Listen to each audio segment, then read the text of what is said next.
श्री स्वामी समर्थ मैत्रिणींनो, आजच्या व्हिडिओमध्ये सगळ्या ताईंचं, दादांचं, मावशींचं, काकांचं आणि लहान सगळ्या बाळांचं खूप खूप स्वागत आहे.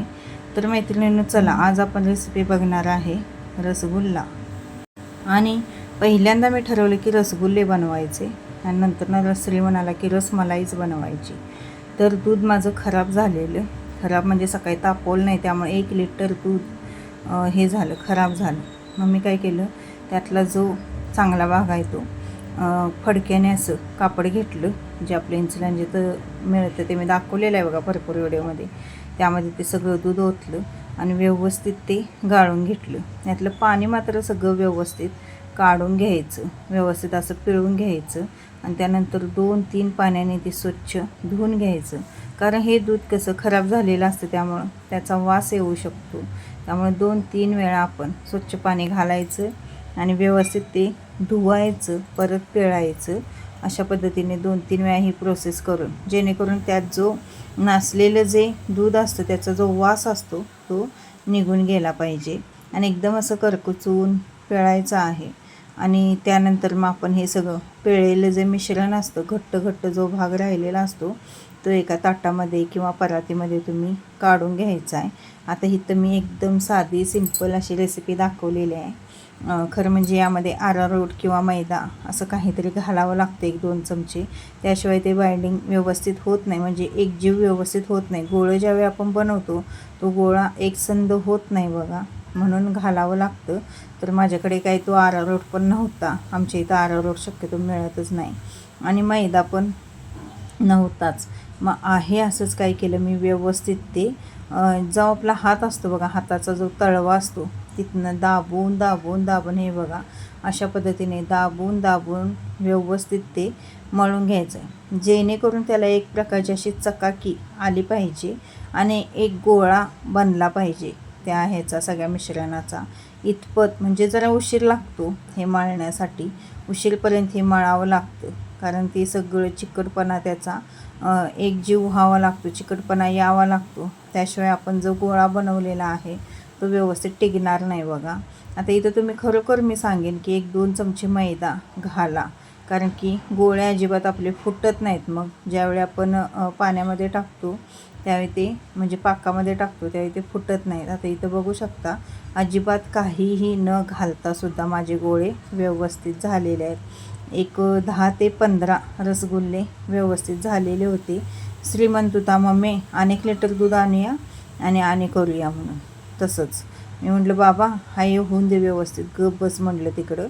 कारण की श्रीला आमच्या रसगुल्ले, रसमलाई असले गोड पदार्थ जास्त आवडतात. तिखट काय त्याला जास्त आवडत नाही. तिखट काय मग आपण मिसळ वगैरे केलो किंवा वडा वगैरे असलंच खातो, बाकीचं काय तिखट जास्त तो खात नाही, पहिल्यापासूनच खात नाही. आता आणि तरी भाजी आमटी अशी तिखट तर खातो, याच्या आधी ते सुद्धा खात नव्हता.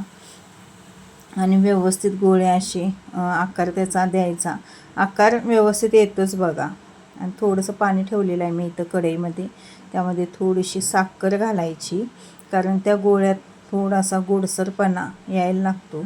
आणि व्यवस्थित साखर विरघळली की पाण्याला उकळी आली की मग आपण त्यामध्ये हे गोळे सोडायचे आहेत.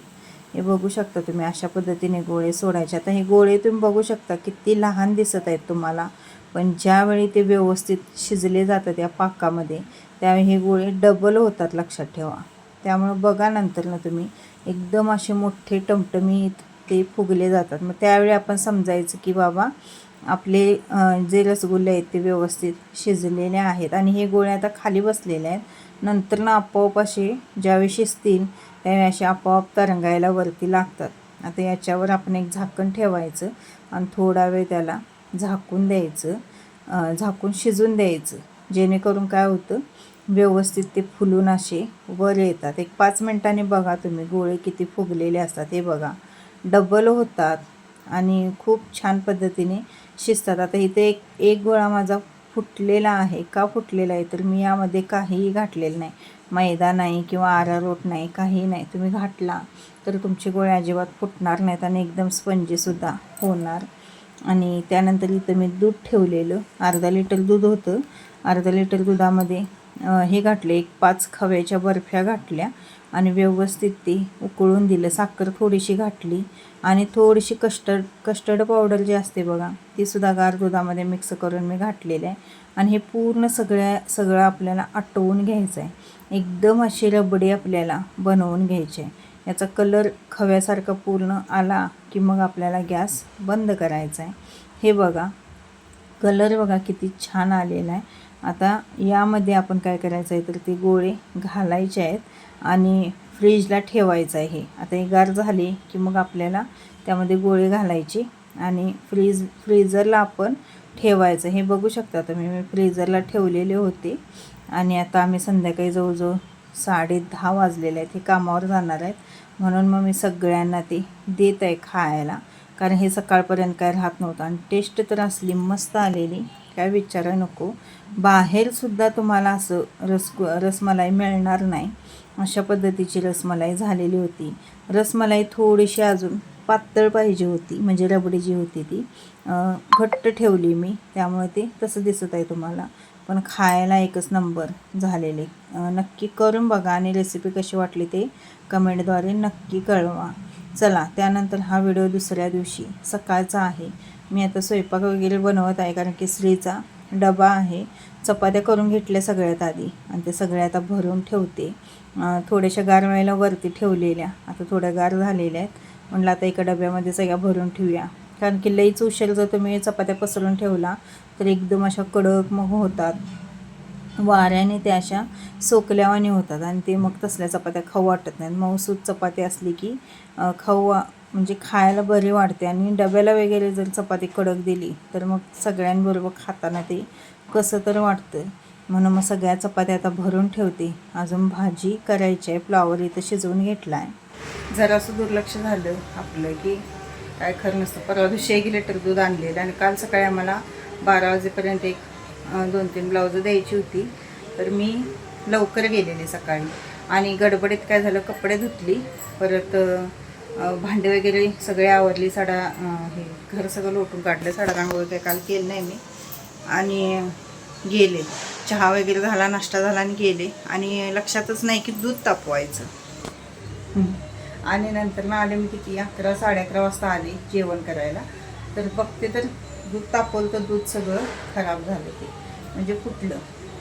कारण की 12 वाजलेले. कधी तापवलेलं आपण, परवा दिवशी संध्याकाळी तापवलेलं, मग ते सकाळपर्यंत दूध राहत नाही. सकाळी कमीत कमी 7-8 वाजता तर ते तापवावं लागतं. लई तर लई 9 वाजेपर्यंत दूध तापवावं लागतं, नाही तर खराब होतं. 1 लिटर दूध फक्त सकाळी चहा झालेला, 1 लिटर दूध खराब झालं. इतकं जीवाला लागलं काय विचाराय नको. म्हणजे जवळजवळ 70 रुपयाचं दूध खराब झालं. असं काय तर खराब झालं की म्हणायचं की मग कसं होतं बघा, नाहणीला बोळान दरवाजा उघडा म्हटल्यासारखं. तिकडं काय तर होईल म्हणून सगळं टाकून मी गेले दुकानात, की बाबा काय तर द्यायचे तर एकट्याला कसं होणार. थोडं कसं मदत केली, हातशिलाई म्हणा किंवा थोडं अस्तर वगैरे जोडून दिलं. आणि त्यांची त्यात काल बाहेरची कामं पण होती, मग म्हटलं बाहेरचं करतील काय ते करतील, म्हणून मग मी धडपडून गेलो आणि दूध मात्र झालं. आता काय करायचं, 1 लिटर दूध म्हणजे थोडं नसतं, लक्षात ठेवा. तर त्याचं काय करायचं म्हणून मग मी काल त्याचे रसगुल्ले बनवले. खरं 1 नंबर रसगुल्ले झाले बघा. दूध त्यात तुम्ही काय थोडासा अरारोट घाला किंवा मैदा घाला.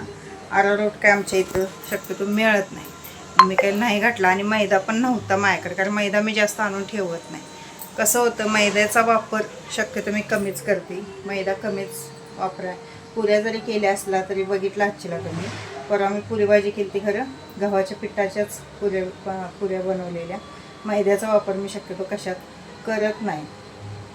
तर मग काय केलं तर त्याचे रसगुल्ले बनवले. श्री म्हणला मम्मी काय तर चांगलं बनव. मग रसगुल्ले बनवले, 1 नंबर रसगुल्ले झाले बघा. मी काहीही घातलं नाही, नुसतं आहे तसं म्हणजे ते गाळून घेतलं.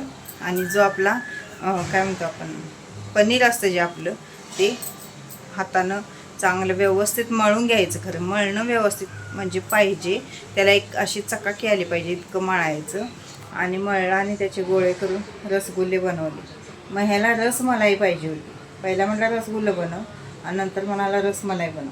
मग आणि परत अर्धा लिटर दूध आणलं, त्यात खव्याच्या ज्या बर्फ्या असतात त्या 4-5 घातल्या, साखर घातली, थोडीशी कस्टर्ड पावडर, वेलची पावडर घातली आणि मस्तपैकी अशी रबडी तयार केली आणि त्याचा रसमलाई फ्रीजला ठेवलं, सगळं करून फ्रीजरला ठेवलं आणि संध्याकाळी जेवून खाऊन झाल्यावर संध्याकाळी खाल्ला आम्ही. मस्तच झालेली. श्री म्हणाला मम्मी 30 रुपयाला 4 पीस मिळतात बाहेर विकत, खरं मस्तच झाले म्हणला.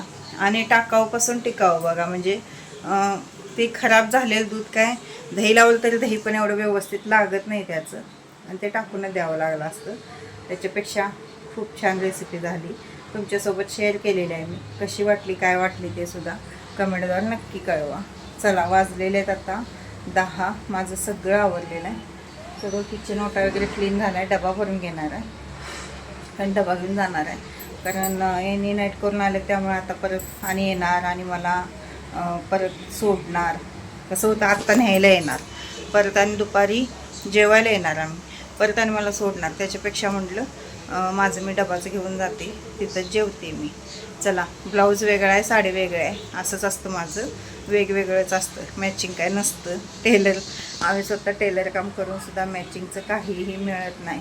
हे एक वेगळं, ते एक वेगळं, असंच घालते मी. चला, व्हिडिओ कसा वाटला, रेसिपी कशी वाटली, टाकाऊपासून टिकाऊ, नक्की कमेंटद्वारे कळवा. व्हिडिओ आवडत असतील तर प्लीज चॅनलला सबस्क्राईब करा. व्हिडिओला लाईक, शेअर आणि कमेंट करायला विसरू नका. व्हिडिओला लाईक आणि कमेंट आणि हाईप करत जावा, कारण त्या माझ्यासाठी खूप महत्त्वाच्या आहेत. आता जाणार आहे दुकानात, कारण आज पण 1 वाजेपर्यंत एक ब्लाऊज द्यायचं आहे, एकच आहे द्यायचं आहे. ते पुण्याला, म्हणजे त्यांची मुलगी आहे, जाताना मुलगीच्या मुलगीचा वाढदिवस आहे, मग जाताना ते ब्लाऊज घेऊन जाणार आहेत ती, त्यामुळे दुपारी पुण्याला जाणार आहेत. त्यामुळे आपल्याला 1-1:30-2पर्यंत ते ब्लाऊज द्यावं लागणार आहे. दुकानात काम असतं, पण दुकान उघडं राहिलं तर काम येतं बघा. दुकान बंद राहिलं तर मग कुठलं येणार काम. गिऱ्हाईक बघतात, जातात. जे शक्यतो आमची जी कस्टमर आहेत ती बाहेर कुठं जात नाहीत, पण परत घरला घेऊन जातात, कारण की भले ती 2 महिन्यांनी 3 महिन्यांनी टाकून देत, पण आमच्याजवळच टाकणार, कारण की टिचिंग फिटिंग आवडलेलं असलं की कस्टमर कुठेही जात नाही. आणि एक जण असं म्हणतात बघा की माझं गिऱ्हाईक तिकडं जाईल, इकडं जाईल, तसं नसतं. ज्याच्या त्याच्या नशिबाचा भाग असतो, लक्षात ठेवा. जे नशिबात आहे ते गिऱ्हाईक ते तिकडंच जाणार. किती पण प्रयत्न करा तुम्ही, प्रत्येकाच्या नशिबानुसार सगळं मिळत असतं.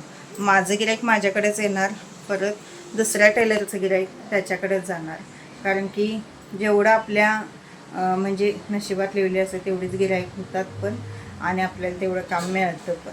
तसं काय नसतं की त्याचं गिऱ्हाईक माझ्याकडे येईल आणि माझं गिऱ्हाईक त्याच्याकडे येईल, किंवा जवळजवळ दुकानं घातली तरी पण लोकांना प्रश्न पडतो की गिऱ्हाईक येणार का नाही, म्हणजे आपले लागून दुकान आहेत, पण तसं नसतं, लक्षात ठेवा. त्याचं प्रत्येकाचं गिऱ्हाईक प्रत्येकाकडे जात असतं. आता मी सांगते, पार्लरमध्ये मी जाते तर जवळजवळ इथं आल्यास मी एकच ब्युटी पार्लरवाले माझी, दुसरीकडे गेले की मला अजिबात म्हणजे ते पसंतच पडत नाही, कारण एकतर आयब्रो विरळ आहेत आणि त्या ज्या ताई आहेत ते शेप देतात, त्या दुसऱ्या कुठल्याही पार्लरमध्ये मी गेलो, कितीतरी मोठमोठ्या पार्लरमध्ये मी गेलेले आहे, इन्सुरंजीतसुद्धा, पण तसा शेप मला कुठल्याच म्हणजे पार्लरवालीकडे मिळालेलं नाही. त्यांच्याकडे गेल्यावर मला जे समाधान मानसिक मिळतं केल्यावर आयब्रो, फक्त आयब्रोज करते सोडा, बाकीचं कशाला मी पार्लरमध्ये जातच नाही. तर ते सुद्धा त्यांच्याकडे गेल्यावर जे मला समाधान मिळतं ते दुसरीकडे कुठं मिळत नाही. त्यामुळे मी शक्यतो त्यांच्याकडे जाते. त्यांच्याकडे भले त्या नाही आल्या, आता त्यांच्या सासूबाईंची थोडी तब्येत ठीक नव्हती, तर मध्ये मी वटपौर्णिमेचं ज्यावेळी शूट केलं बघा, त्यावेळी मला करायचं होतं आयब्रो, पण त्या म्हटल्या ताई नाही, म्हटल्या मी येणार, ह्यावेळी तेवढं दुसरीकडनं करून घ्या. पण मी दुसरीकडे केलंच नाही.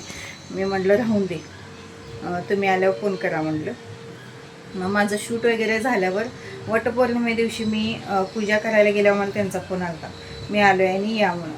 मग पूजा करून आले मी आणि जाऊन आयब्रो करून आले. खरं त्यांच्याकडेच केलं, दुसरीकडे कुठंही मी आयब्रो करत नाही. इन्सुरंजीतसुद्धा आमच्या शेजारी ब्युटी पार्लर आहे, त्या म्हणजे ताई म्हणत असत की या एकदा तर आमच्याकडे करा, पण नाहीच म्हणते मी, कारण की मला ते आवडतच नाही. मी माझं तेवढं एकदा हे जे आपली टेक्सूची कटपट्टी असते बघा, ती लावून तुमच्यासोबत व्हिडिओ शेअर केलेला बघा, घरच्या घरी आयब्रो कसं करायचं, तर त्यावेळी तेवढं केलेलं बघा माझं मी. ते पण साईडनं अशा चिकटपट्ट्या लावून व्यवस्थित केलेलं, छान आलेलं ते पण ते कसं दुसऱ्याने करायला पाहिजे, आपलं स्वतःला एवढं जमत नाही, दुसऱ्याने केलं की ते व्यवस्थित होतं. हे ब्लाऊज आहे ते बहिणीच्या नंदुबाईने साडी घेतलेली 1600 रुपयाची, तर त्याच्यावरचं ब्लाऊज आहे, कॉटनचं आहे. आवडतं मला, साडी पण छान आहे याच्यावरची. साडीचा कलरच चालला आहे सगळा. ती पण साडी अशी कॉटन मिक्स येते, त्यामुळे त्याचा कलरच चाललेला आहे. म्हणून म्हटलं ब्लाऊज वापरून काढून टाकूया तिकडे.